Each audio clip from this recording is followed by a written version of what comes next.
Hi everyone, कैसे हो आप सभी लोग। आई होप आप लोग अच्छे होंगे। मैं हूं राहुल जयसवाल एंड स्वागत करता हूं आप सभी का एक बार फिर हमारे यूट्यूब चैनल JR ट्यूटोरियल्स में। फ्रेंड्स, आज अगेन आपके सामने एक मोस्ट इंपॉर्टेंट मैथ्स का लेक्चर वीडियो लेकर आ गया हूं, जिसमें हम पढ़ने वाले हमारे 7th स्टैंडर्ड के लिए मैथ्स सब्जेक्ट का जो हमारा चैप्टर चल रहा था, जिसका नाम है दोस्तों chapter number 10 banking and simple interest. आज हम इस चैप्टर का लेक्चर नंबर 2 आपके लिए लेकर आ गए हैं। तो दोस्तों, जैसे कि हमने पढ़ा था फर्स्ट जो लेक्चर था आपने जरूर से देखा होगा, तो उसमें हमने आपको पढ़ाया था कि क्या होता है बैंकिंग, यानी कि बैंकिंग के रिलेटेड जितने भी टर्म्स होते हैं, क्या होता है सेविंग्स अकाउंट, करंट अकाउंट, क्या होता है पीएफ, या फिर जो बहुत सारी चीजें ऐसी थी, फिक्स डिपॉजिट वगैरह, रिकरिंग डिपॉजिट वगैरह क्या होता है, ये सभी चीज हमने आपको बढ़ाया था दोस्तों। ठीक है, तो उम्मीद करता हूं कि आपने पहला लेक्चर हमारा देखा होगा, जिसमें आपको बेसिक कंसेप्ट पढ़ाया था एंड साथ ही में एक बहुत इंपॉर्टेंट चीज बताया था आप लोगों को, जिसको बोलते हैं हम लोग सिंपल इंटरेस्ट। तो सिंपल इंटरेस्ट क्या होता है ये आप लोग ने समझ लिया दोस्तों।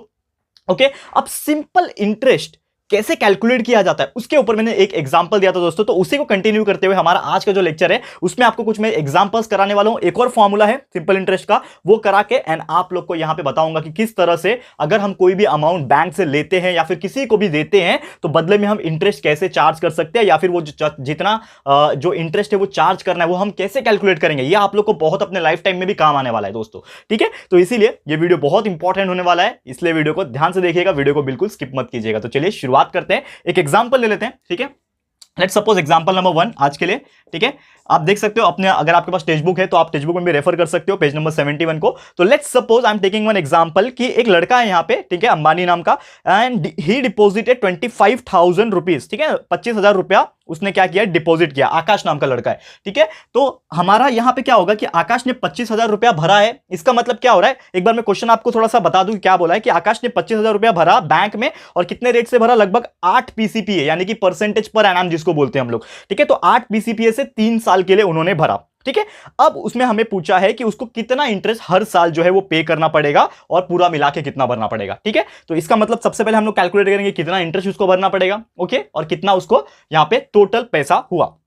तो हम लोग यहां पे एक इमेजिनेशन करेंगे। लेट्स सपोज हम लोग को एक चीज तो पता है दोस्तों कि टोटल ये क्या होता है हमारा पी, टोटल अमाउंट जो होता है, नॉट अमाउंट दैट जितना पैसा लिया या फिर दिया, उस चीज को हम लोग क्या बोलते हैं दोस्तों, दैट इज प्रिंसिपल अमाउंट। तो ये कितना लिया उसने, 25,000 रुपीज बैंक से लिया। ठीक है ना, जो आकाश था उसने कितना लिया, सॉरी डिपॉजिट किया, 25,000 उसने क्या किया है, डिपॉजिट किया है बैंक में। ये क्लियर हो गया।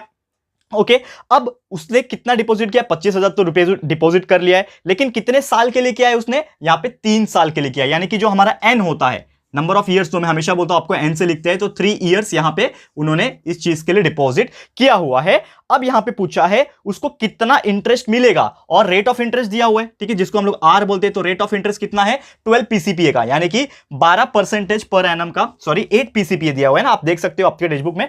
तो 8 पीसीपीए का यानी परसेंटेज पर एनम का उसको इंटरेस्ट लगेगा वहां पे। तो हमें ये क्वेश्चन पूछा है कि उसको कितना इंटरेस्ट देना पड़ा होगा बैंक को, एंड टोटल अमाउंट कितना हुआ उसका, वो कैलकुलेट करना है। तो हमने एक देखा था दोस्तों, वी नो दैट, हम सबसे पहले मानेंगे let x be the interest. हमने क्या माना कि जो एक्स होगा वो इंटरेस्ट होगा। तो मैं मान लेता हूं, चलो let x be the interest. क्या होगा, वो एक्स इंटरेस्ट होगा हमारा। ठीक है, चलो मान लिया। ओके, अब यहां पे एक चीज नोटिस करोगे आप कि जो हमारा जो भी अमाउंट होगा, इंटरेस्ट जो हमें बैंक को देना होगा, वो किसके लिए होगा, क्यों हमने को इंटरेस्ट देना है, क्योंकि हमने उससे 25,000 रुपया लिया। करेक्ट है। तो अगर हमने कुछ भी अमाउंट लिया है किसी से भी, चाहे बैंक से लिया है, किसी पर्सन से उधार लिया हुआ है, तो अगर मैंने कुछ अमाउंट लिया है तो वो अमाउंट के ऊपर ही इंटरेस्ट होता है। करेक्ट है ना, बाकी के ऊपर तो इंटरेस्ट होगा नहीं। किसी के ऊपर भी वो अपने मन से तो बोलेगा कि नहीं मुझे इतना इंटरेस्ट दे दो आपकी मर्जी से, ऐसा तो होता नहीं है। तो नॉर्मली क्या होता है यहां पे कि जितना अमाउंट हम लेते हैं उसके हिसाब से हम लोग को कैलकुलेट करना होता है इंटरेस्ट। तो यहां पे जो मैंने माना कि let x be my interest, तो वो इंटरेस्ट किसके ऊपर होगा, एक्स इंटरेस्ट होगा, लेकिन किसके ऊपर होगा, ये अमाउंट के ऊपर, यानी कि 25,000 के ऊपर। तो एक्स अपॉन 25,000 हो गया। ये से कैलकुलेट करते हैं। ये वाला चीज मैंने आपको लेक्चर नंबर 1 में भी बताया था कि कभी भी आपको ये करना है कि कभी भी इंटरेस्ट कैलकुलेट करने के लिए अगर पूछेगा यहां पे, या फिर अमाउंट भी टोटल पूछ लेगा बाद में, तो आपको बस यही करना है कि उसको एक्स मान लेना है। एक्स के नीचे आपको अपॉन में लिख देना है, जितना अपना प्रिंसिपल अमाउंट रहेगा वो लिख देना है, इज इक्वल टू लिखना है अब कितना रेट ऑफ इंटरेस्ट लगेगा उसको। सबसे इंपॉर्टेंट चीज तो यही है ना कि अगर मैंने बोला कि मुझे इतना रेट ऑफ इंटरेस्ट चाहिए, आपने मुझसे इतना पैसा लिया, मुझे बदले में इतने रेट ऑफ इंटरेस्ट से इंटरेस्ट चाहिए मुझे, सिंपल इंटरेस्ट, तो हम लोग क्या करेंगे, एक्स अपॉन 25,000 लिख दिया। अब ये जो रेट ऑफ इंटरेस्ट है वो कितना है, 8% है। तो 8% यानी कि 8 अपॉन क्या होता है, 100 होता है। तो 8 अपॉन 100 हो गया। अब इसको हम लोग कैलकुलेट कर लेते हैं। तो हमारा कैलकुलेशन हो जाएगा, that will be x is equal to 8 multiply by 25,000 divide by 100 हो गया, 2 0 गेट्स कैंसल, 8 मल्टीप्लाई बाय 250 कितना हो जाता है दोस्तों, कैलकुलेट कर लेते हैं। ठीक है, 250 मल्टीप्लाई बाय 8, 25 8 कितना होता है, लगभग होता है 25 4 100, 25 8 होता है 200 एंड ये 0, मतलब 2000 रुपीज आया। ठीक है ना, आप कैलकुलेट कर लेना एक बार, मुझे मेरे हिसाब से करेक्ट आ रहा है। एक्स का जो वैल्यू आ रहा है वो कितना आ रहा है, 2000 रुपीज आ रहा है, तो x will be equal to 2000 rupees. चलो मैंने मान लिया ये चीज। अब मुझे यही निकालना था क्या, आप चेक करो, आपके क्वेश्चन में यही पूछा है कि क्या बोला इसने कि इसको कितना इंटरेस्ट जो है हर साल देना पड़ेगा, तो हर साल उसको कितना देना पड़ेगा, 2000 रुपया जो है इंटरेस्ट देना पड़ेगा। ठीक है, मतलब उसने बदले में बैंक से 25,000 लिया, अब वो 25,000 के बदले उसको हर साल 2000 रुपया एक्स्ट्रा देना पड़ेगा। कितने साल तक देगा वो, 3 साल तक, क्योंकि एंड जो है आपका 3 इयर्स तक ही दिया हुआ है। ठीक है, अब यहां पे उसको कितना टोटल इंटरेस्ट देना पड़ा, क्योंकि हमें ये पूछा हुआ है कि हर साल इंटरेस्ट कितना देना पड़ेगा, ये तो पता चल गया, लेकिन टोटल इंटरेस्ट वो कितना देगा, मतलब 25,000 तो वापस करेगा ही। अगर आपने किसी से उधार लिया है तो जो अमाउंट उधार लिया है वो तो आप वापस दोगे, मतलब बैंक से अगर उसने 25,000 रुपीज लिया है तो 25,000 उसको वापस देगा भी वो। ठीक है, लेकिन इसके अलावा क्या देगा, वो हर साल इंटरेस्ट देगा 2000, तो 3 साल के लिए कितना देना पड़ेगा, क्योंकि उसने पैसे जो है वो 3 साल के लिए लेते, तो फॉर 3 इयर्स, 3 साल के लिए उसका जो टोटल इंटरेस्ट हो जाएगा, total interest will be equal to 2000 multiply by 3 will get 6000 rupees. Clear है दोस्तों, तो उम्मीद करता हूं कि ये एग्जांपल आपको समझ में आ गया होगा। देख सकते हो यहां पे पूरा प्रॉपर्ली हमने लिखने की कोशिश की है यहां पे, और उम्मीद करता हूं कि ये आपको बहुत ही अच्छे से समझ में आ गया होगा। क्लियर है फ्रेंड्स, ओके। अब हम लोग आगे बढ़ते हैं हमारे अगले एग्जांपल्स की तरफ, जो कि आप लोग के सिलेबस में इंक्लूड है, वो सब हम लोग ले लेंगे। ठीक है, अब कुछ फॉर्मूलाज भी डिस्कस कर लेते हैं, क्या क्या फॉर्मूलाज दिया हुआ है। जैसे कि आपको पता है कि वी नो दैट कि this is the best technique to find any of the simple interest if you want to like आपको निकालना है अगर, तो आप निकाल सकते हो। लेकिन और भी कुछ फॉर्मूलेज होते हैं यहाँ पे, वो आपको मैं बताऊंगा कि लेट्स सपोज अगर आपको यहाँ पे इंटरेस्ट हर ईयर के हिसाब से निकालना है तो क्या फॉर्मूला बनता है। ठीक है, तो आप ध्यान से देखिएगा, ये बहुत इंपॉर्टेंट होने वाला है। इसको मैं फटाफट रफ कर लेता हूं, फिर आपको मैं आगे का पार्ट जो है बताता हूं। ओके,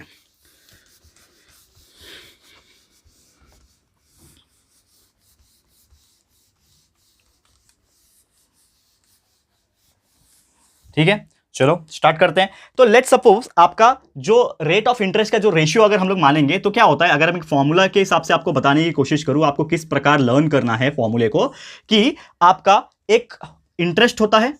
ठीक है, अभी इसके पहले जो फॉर्मूला देखा, तो इसके पहले जो आपने क्वेश्चन देखा उसमें मैंने बताया था कि सबसे पहले लिखा कि उसको इंटरेस्ट जो भी रहेगा उसको एक्स माना था, तो समझ लो आई मेरा इंटरेस्ट है, अपॉन हम लोग क्या लिखते थे, प्रिंसिपल अमाउंट लिखते थे, इज इक्वल टू हम लोग क्या लिखते थे सामने, रेट ऑफ इंटरेस्ट, और उसको डिवाइड करते थे 100 से। इसी प्रकार कर रहे थे अब तक हम लोग, आई अपॉन पी यानी कि interest upon principal is equal to rate, जो भी रहेगा उसको 100 से डिवाइड करते, इसी प्रकार कर रहे थे। तो लेट्स सपोज अगर मैं इंटरेस्ट, ये तो मेरा 1 साल के लिए था, ये कितना था इंटरेस्ट जो था ये फॉर 1 ईयर था, मतलब 1 साल के लिए निकल रहा था। इससे जो भी इंटरेस्ट निकलेगा आपका, ठीक है, ये जो भी इंटरेस्ट आपका निकलेगा यहां से आई, ये जो आई यहां से जो भी निकलेगा वो सिर्फ 1 साल के लिए निकलेगा। लेकिन अगर मुझे पता ही नहीं है कितने साल के लिए चाहिए, तो let's suppose for T years, मुझे पता ही नहीं है, फॉर टी ईयर्स या फिर एन ईयर्स भी बोल सकते हो आप, नंबर ऑफ ईयर्स या फिर टी ईयर, मतलब मुझे पता नहीं है कितना। तो हम लोग क्या करेंगे, तो हम लोग एक फॉर्मूला डिराइव कर सकते हैं, यानी कि आई जो है दोस्तों, आई उसको मैं टाइम के साथ मल्टीप्लाई कर सकता हूं। टाइम मतलब क्या रहेगा यहाँ पे, ईयर्स, कितना साल के लिए ले रहा हूं, 1 साल के लिए ले रहा हूं कि 2 साल के लिए ले रहा हूं कि 3 साल के लिए ले रहा हूं, मुझे पता नहीं है ना। तो जो भी क्वेश्चन में दिया रहेगा, लेट्स सपोज आपके पास जो भी क्वेश्चन आ गया एग्जाम में आपके पूछता है, तो आपको क्लियर कट पता चल गया, तो आई तो यहां से मैं निकाल लूंगा। लेकिन आई को हम लोग क्या करते हैं, टी से मल्टीप्लाई करते हैं, क्योंकि इसके पहले वाले एग्जांपल में भी मैंने आपको वही बताया, 1 साल का आई निकाल दिया 2000 आ गया, उसको 3 से मल्टीप्लाई कर दिया 6000 आ गया। तो सेम इसमें भी क्या करेंगे हम लोग कि जो भी हम लोग 1 साल के लिए आई निकालेंगे उसको टी से मल्टीप्लाई करेंगे, यानी कि आपका जो आई रहेगा वो मल्टीप्लाई हो जाएगा किससे, ठीक है, आई किसके साथ मल्टीप्लाई हो जाएगा, टी के साथ मल्टीप्लाई हो जाएगा, करेक्ट है। तो आई जब टी के साथ मल्टीप्लाई हो जाएगा, इसका मतलब हम लोग क्या बोल सकते हैं दोस्तों, I whenever I gets multiply by T, तो total interest will be equal to, I क्या था हमारा, I is equal to P into R upon 100 है ना।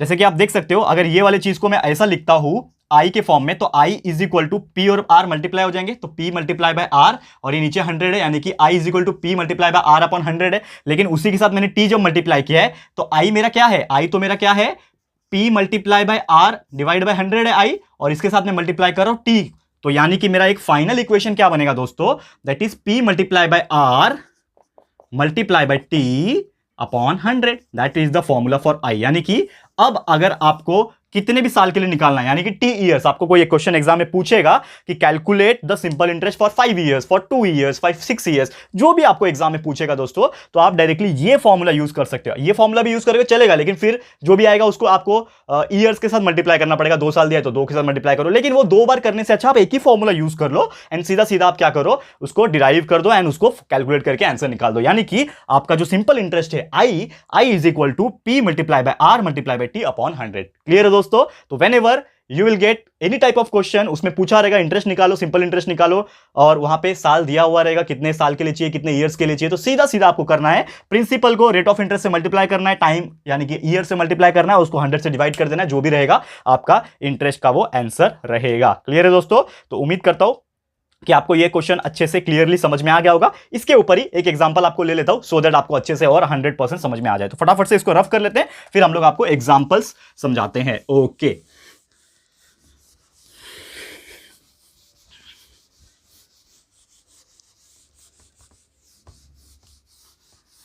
Okay, let's start. I am taking one example here. आप लोग के book में भी है ये चीज, आप देख सकते हो। ठीक है, लेट्स सपोज अगर आपका एक एग्जाम्पल है कि एक आदमी है यहाँ पे, उन्होंने बोरो किया लगभग 1,20,000 रुपीज। ठीक है, तो उन्होंने 1,20,000 रुपीज एक बैंक से 4 साल के लिए बोरो किया, यानी कि लिया उससे, एंड कितने रेट पे लिया? 8/1/2, मतलब 8.5% पर एनम। ठीक है, उसको हम लोग कन्वर्ट कर लेंगे बाद में, कोई प्रॉब्लम नहीं है। तो 8.5 होता है, 8.5 का मतलब 8.5 हो गया, तो 8.5% पर एनम के लिए। और उसने किसके लिए लिया? अपने बच्चे के एजुकेशन के लिए, मतलब एक तरीके से बोल सकते हो एजुकेशन लोन लिया। और समझ लो आप लोग भी एक इंसान हो, आप लोग बड़े हो जाएंगे, आपके बैंक से आपको कुछ पैसे उधार लेना, या फिर आपके पेरेंट्स होंगे, आपके लिए आप उनको कुछ एजुकेशन लोन लेना है, तो वो बैंक के पास जाएंगे, बोलेंगे कि मुझे 1,20,000 रुपीज दे दो। बैंक वाला बोलेगा कि मैं आपको 1,20,000 रुपए दे दूंगा, लेकिन मुझे बदले में रेट ऑफ इंटरेस्ट चाहिए साल का। तो कितना साल का चाहिए उसको? 8.5% चाहिए, 8.5% उसको रेट ऑफ इंटरेस्ट चाहिए। ये सबसे पहली बात हो गई। एंड क्वेश्चन ये पूछा है हमें कि what is the total amount to be return to the bank, यानी कि पूरा का पूरा पैसा जब वो उसने उधार लिया होगा बैंक से, जब लिया तो उसको कितना लौटाना पड़ेगा, वो हमें कैलकुलेट करना है। तो लौटाना पड़ेगा, इसका मतलब क्या करना पड़ेगा कि जो अमाउंट लिया था वो तो देना ही पड़ेगा, लेकिन साथ में जो इंटरेस्ट बनेगा वो भी उसको साथ में देना पड़ेगा। तो दोनों को ऐड कर देंगे, लास्ट में आ जाएगा आंसर। पर उसके पहले आपको मैं सॉल्व करके दिखाता हूं। सबसे पहले हमारे पास क्या मेंशन है? प्रिंसिपल अमाउंट कितना लिया उससे, उसने बैंक से 1,20,000 रुपया लिया। ठीक है, लिख लिया 1,20,000। ओके, ये हो गया। सेकंड चीज क्या बोला इसमें? रेट ऑफ इंटरेस्ट कितना दिया हुआ है? 8.5%। ठीक है, 8.5 PCPA, तो उसको हम लोग कन्वर्ट कर सकते हैं। 8.5 का मतलब 8.5 भी लिख सकते हैं हम लोग। ठीक है, 8.5 PCPA लिख दो आप, कोई प्रॉब्लम नहीं है दोस्तों। ठीक है, ओके। थर्ड चीज क्या दिया? कितने साल के लिए लिया? यहाँ पे 4 साल के लिए लिया, यानी कि टी जो है मेरा वो कितना है? 4 ईयर्स। आप एन भी लिख सकते हो, ये टी के जगह पे एन भी लिख सकते हो, लेकिन सिलेबस के हिसाब से चले तो टी लिखोगे तो ज्यादा बेटर है। ठीक है, तो 4 ईयर्स टी दे दिया। अब यहां पे पूछा है हम लोग को कितना आपका टोटल अमाउंट देना पड़ेगा, यानी कि आपको अमाउंट निकालना है। Amount will be equal to question mark. तो दोस्तों अमाउंट निकालने के लिए सबसे पहले आपके दिमाग में एक क्लिक होना चाहिए, एक फॉर्मूला होता है अमाउंट का। अमाउंट का कैलकुलेट करने का एक फॉर्मूला होता है, amount is equal to principal plus interest. ये आपने सुना है दोस्तों, बहुत पहले बताया था, लेक्चर नंबर 1 में भी बताया मैंने कि अमाउंट जो होता है is equal to principal plus interest. तो प्रिंसिपल क्या है हमारे पास? 1,20,000 है। इंटरेस्ट क्या है? नहीं पता दोस्तों। तो सबसे पहले हम लोग इसको छोड़ देंगे और हम लोग इसको इक्वेशन नंबर 1 नाम दे दिया, और हम लोग सॉल्व करेंगे हमारा इंटरेस्ट के लिए। सबसे पहले हम लोग इंटरेस्ट निकालेंगे। तो we know the formula for interest. अभी मैंने आपको इसके पहले बताया कि इंटरेस्ट का फॉर्मूला होता है that is principal multiply by rate of interest multiply by number of years time divide by 100। ये फॉर्मूला है हमारा। वैल्यूज डाल दो, आई का वैल्यू मिल जाएगा। ठीक है, तो क्या है आई का वैल्यू? पी का वैल्यू इज 1,20,000 डाल दिया। ठीक है, मल्टीप्लाई बाय आर कितना है दोस्तों? यहां पे हमारे पास है 8.5, मल्टीप्लाई बाय टाइम है हमारे पास 4 ईयर्स, और 100 से डिवाइड करना है। तो हमारा यहां पे इंटरेस्ट का जो वैल्यू मिलेगा दोस्तों वो कितना मिल रहा है? इंटरेस्ट इज नथिंग बट 40,800, यानी कि 1,20,000 के पीछे उसको 40,800 जो है वो इंटरेस्ट में देना पड़ा। ठीक है, 40,800 जो है वो क्या हो गया? एक तरीके से इंटरेस्ट हो गया, रुपीस लिख दो। यह आ गया आपका इंटरेस्ट। लेकिन सिर्फ इंटरेस्ट निकालना है कि नहीं, आपको एक्चुअल में निकालना है अमाउंट। तो यहां पे फ्रॉम 1, यानी कि जो इक्वेशन नंबर 1 में हम लोग ने फॉर्मूला डाल के रखा है वो ले लेते हैं। क्या है हमारा formula? Amount is equal to principal plus interest. तो प्रिंसिपल कितना है? 1,20,000 प्लस इंटरेस्ट कितना निकाला आपने अभी 40,800। दोनों को प्लस कर दो, कितना हो जाएगा? 1,20,000 प्लस 40,800 इज नथिंग बट 1,68,000। ठीक है ना? नहीं, 1,60,800। ठीक है, निकाल लो अमाउंट। ए भी लिख सकते हैं अमाउंट के लिए। तो 1,60,800 60,000 और 800। This is your final answer. Rupees लिख दो, सिंबल रुपीज का यूज कर सकते हैं, कुछ भी यूज कर सकते हो। तो यही तो हमें निकालना था, अमाउंट ही तो हमें निकालना था कि वो बंदे को कितना अमाउंट यहाँ पे रिसीव हुआ, यानी कि उसको देना पड़ा, सॉरी, बैंक को पूरा मिला के इंटरेस्ट के साथ। तो वो कितना देना पड़ा, उसने लिया तो 1,20,000 बैंक से उधार, कितना लिया उसने, 1,20,000 ही लिया, लेकिन बदले में 4 साल के बाद उसको कितना देना पड़ेगा, 1,60,800। तभी तो बैंक देगी लोन। कौन देगा? अगर आप जितना ले रहे हो उतना ही दोगे तो वैसा तो कोई देगा नहीं आपको। आप किसी फ्रेंड से भी उधार लेते हो तो एक टाइम पे बोलेगा कि मुझे इंटरेस्ट दे या फिर ऐसा ले। तो ऐसा बहुत सारे केसेस आपको सुनने मिलेंगे, बट लीगल जो होता है वो बैंक के थ्रू हम लोग लीगली जाते हैं। तो उम्मीद करता हूं कि ये चीज आपको बहुत अच्छे से क्लियर हो गया होगा। तो टोटल अमाउंट इज 1,60,800 रुपीज। तो आज के लेक्चर बस इतना ही दोस्तों। आगे आने वाला जो लेक्चर रहेगा, हमारा अगला लेक्चर यानी कि लेक्चर नंबर 3, उसमें आपको मैं प्रैक्टिस सेट सॉल्व कराऊंगा। जो हमारा प्रैक्टिस सेट पहला रहेगा इसका, दैट इज 10.1, वो हम लोग आज अच्छे से हम लोग करेंगे। उम्मीद करता हूं कि ये आपको अच्छे से क्लियर हो गया होगा। एंड आगे आने वाला जो टाइम है बहुत ही बेहतरीन टाइम होने वाला है दोस्तों। बहुत सारे चेंजेस आपको हमारे प्लेटफॉर्म पे देखने मिलेंगे। तो उम्मीद करता हूं कि आप ये चीज आप सभी को पसंद आएगा दोस्तों। तो आज के लिए इतना ही। कैसा लगा हमारा आज का लेक्चर वीडियो प्लीज हमें कमेंट करके बताना है। और अगर ये वीडियो आपको पसंद आए, यूजफुल लगा है फ्रेंड्स, तो प्लीज वीडियो को लाइक कीजिएगा, शेयर कीजिएगा अपने सारे फ्रेंड्स लोगों के साथ, फटाफट से शेयर करो। एंड दोस्तों, अगर आपने अभी तक हमारे चैनल को सब्सक्राइब नहीं किया है तो फटाफट हमारे चैनल को सब्सक्राइब कर देना, साथ में बेल आइकन को प्रेस कर देना, ताकि जब भी हम लोग वीडियो लेकर आएंगे आप लोग को नोटिफिकेशन मिलती रहेगी। ठीक है फ्रेंड्स, तो मिलते हैं हमारे अगले वीडियो में। ये वीडियो देखने के लिए thank you and good bye.